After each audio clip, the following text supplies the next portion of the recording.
This is Anshuman sir, and today we are going to discuss our lecture number 2.6 of class 12, and today's topic is conductor in electrostatic field.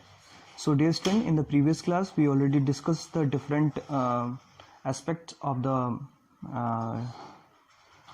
potential, and we find the potential energy for the different system of charges and two body system. Okay, so dear student, today's topic is conductor in the electrostatic field. Before understanding this topic, let me understand about conductor, insulator and dielectrics. So what is the basic difference between conductor, insulator and dielectric? So if we classified matter in the three parts, that is conductor, insulator and dielectric. So basically dielectric is an insulator, but there is a basic difference between insulator and dielectric. So first of all, the material which have free electrons, the material which have free electrons known as conductors. ऐसे material जिसमें free electrons होते हैं उसे हम क्या कहते हैं? Conductors कहते हैं. And the material which have bound electron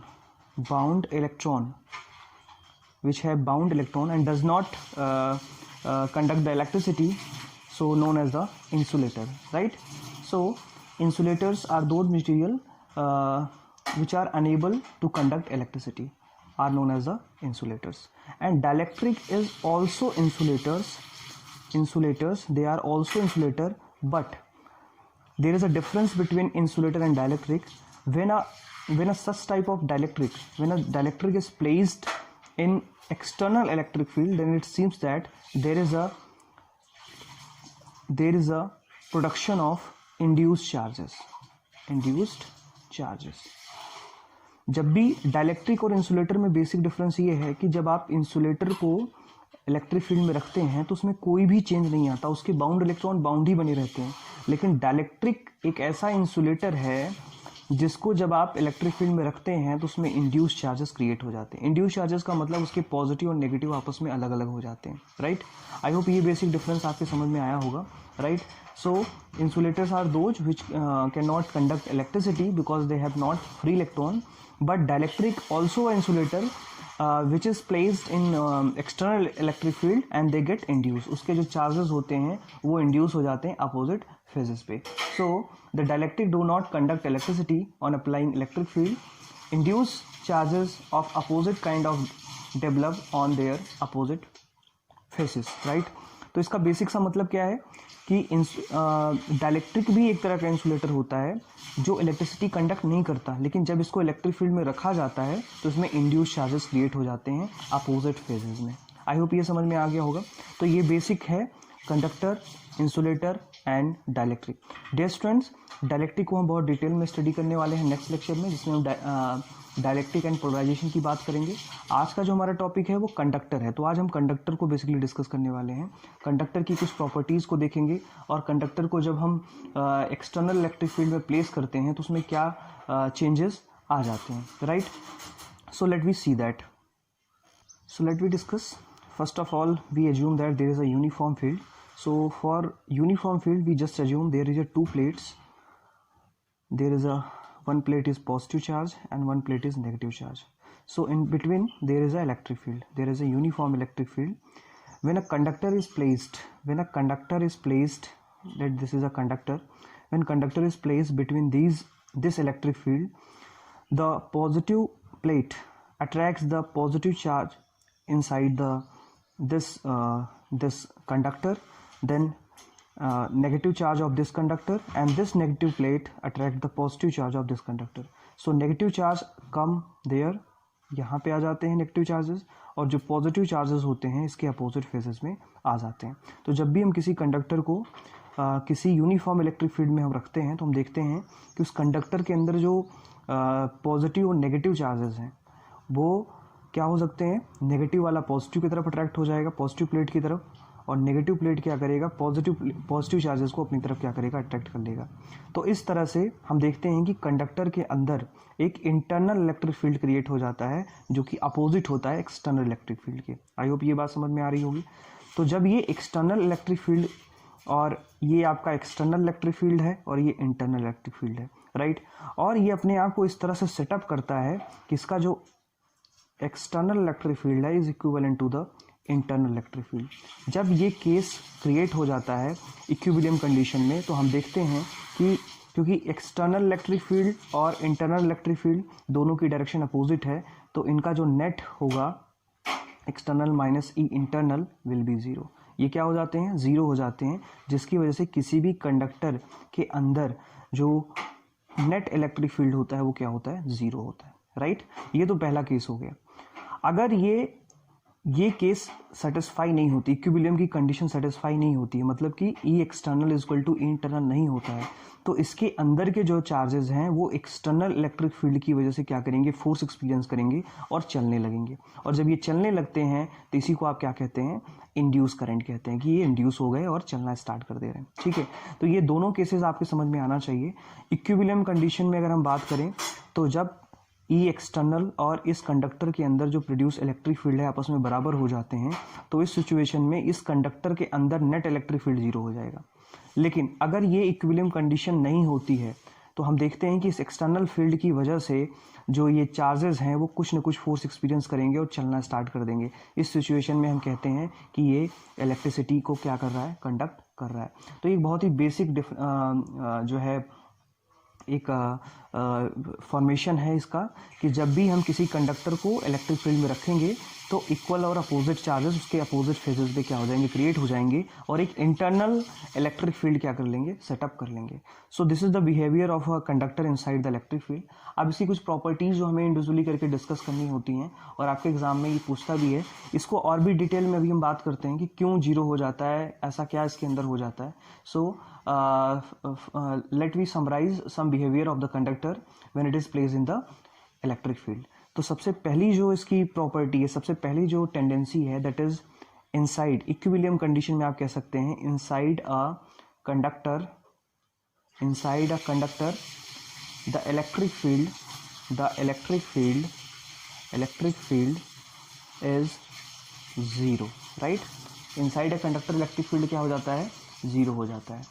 okay, I hope ये बात आप समझ पा रहे होंगे। So when a conductor is placed in electric field the field inside electric conductor is zero. तो ये बात आपको याद होनी चाहिए, राइट। सेकेंड, हम अगर टर्म को समराइज करें, सेकेंड टर्म को समराइज करें या पहले टर्म को अगर समझने का प्रयास करें, तो हम देखते हैं कि ये नेगेटिव है और ये पॉजिटिव है। तो अगर मैं इलेक्ट्रिक फील्ड लाइंस के फॉर्मेशन में से देखूँ तो इलेक्ट्रिक फील्ड लाइंस पॉजिटिव से निकलेंगी और ये नेगेटिव पे जाके टर्मिनेट हो जाएंगी, पॉजिटिव से निकलेंगी, नेगेटिव से जाके टर्मिनेट हो जाएंगी। देखिए आप ऐसे टर्मिनेट हो जा रही हैं, राइट। और ऐसे ही ये पॉजिटिव से निकलेंगी और नेगेटिव पे क्या होंगी, जाके टर्मिनेट हो जाएंगी। तो अगर ये कंडीशन सेटिस्फाई हो रही है तो ये हम कह सकते हैं कि इसके अंदर इलेक्ट्रिक फील्ड लाइंस लिंक ही नहीं हो रही है। अगर इलेक्ट्रिक फील्ड लाइंस इसके अंदर लिंक नहीं हो रही है, इसका मतलब क्या है, इसके अंदर इलेक्ट्रिक फील्ड क्या होगा, जीरो होगा। आई होप मेरी बात समझ पा रहे होंगे आप। पॉजिटिव से लाइंस निकल रही हैं और नेगेटिव पे जाकर टर्मिनेट हो जा रही हैं, फिर ये पॉजिटिव से निकल रहा है और नेगेटिव पे जाकर टर्मिनेट हो रहा है। तो क्या इसके अंदर कोई इलेक्ट्रिक फील्ड लाइंस प्रेजेंट होगा, तो आप कह सकते हैं नहीं होगा, क्योंकि यहाँ पॉजिटिव से निकल रही है और नेगेटिव पे जाकर टर्मिनेट हो जा रही है, तो अंदर तो जा ही नहीं पा रही है। इसका मतलब इसके अंदर इलेक्ट्रिक फील्ड क्या होगा, जीरो होगा, राइट। सो स्टूडेंट्स, ये बात हमने समझी। सेकेंड पॉइंट अगर हम देखें तो हम कह सकते हैं at the surface of the conductor the electric field is perpendicular to the surface, right. तो हम नोट कर लेते हैं at the surface of the conductor the electric field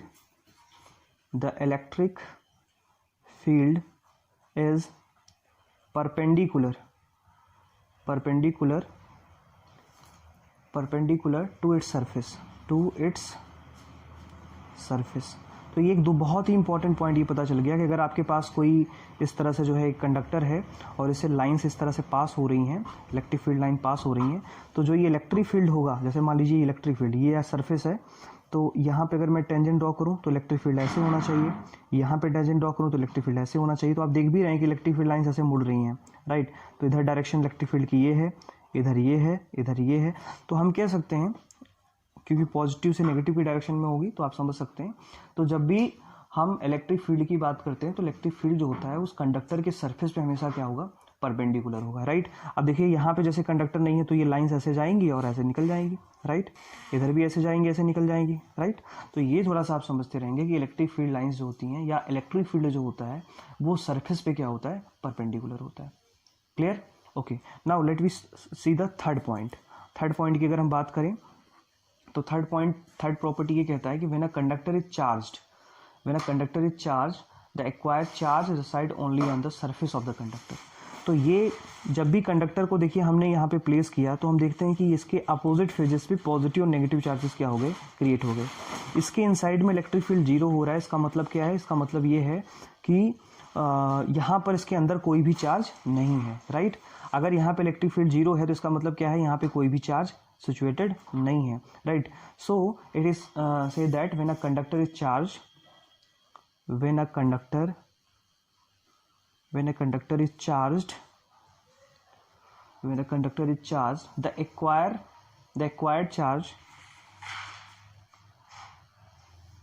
acquired charge reside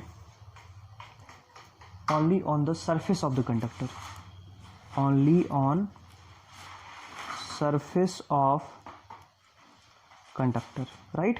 तो अगर कोई भी कंडक्टर को चार्ज किया जाता है तो जो उसके चार्जेस होते हैं वो हमेशा कहाँ पे होते हैं, सरफेस पे होते हैं, क्योंकि उस कंडक्टर के अंदर जो इलेक्ट्रिक फील्ड होता है वो क्या हो जाता है, जीरो हो जाता है। So this is the third point. Now let we see the fourth point.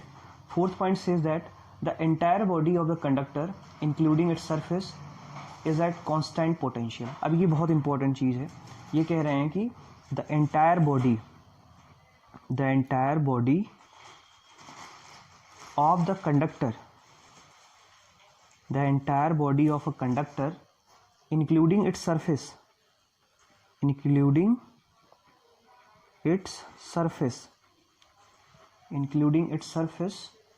is at constant potential,